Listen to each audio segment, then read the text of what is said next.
So that's where burnout comes into play, like you say. Respecting when enough is enough, respecting your rhythm, respecting not your shoulds, shouldn'ts, or the rhythm of society. Because society doesn't know rhythm.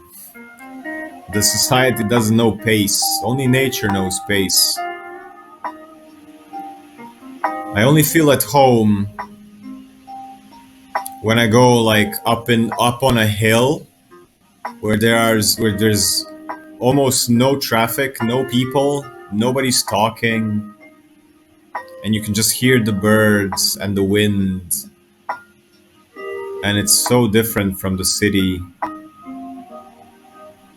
Like in the city, you just feel this impulse, like there's this frequency that's trying to speed you up all the time,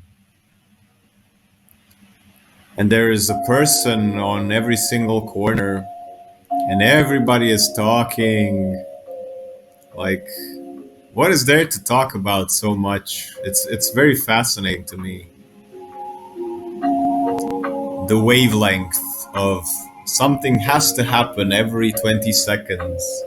Otherwise, and that's because people are not connected to their emotional body and their energy body.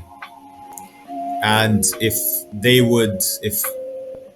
people put the phone down, put the food down, put the distractions down, and just sit and breathe, after a few minutes of no distractions, you start to feel things. You start to feel the emotions that you are running away from. And people can't do that. Go without one meal, or go without the phone for a while, or the TV, or the radio, or talking to your partner. It's not easy to face your emotions. We just go, go, go, go, go. We just go, we just go. We feel something uncomfortable, we get up and go. And then we have a queue of emotions that are waiting to be processed and felt.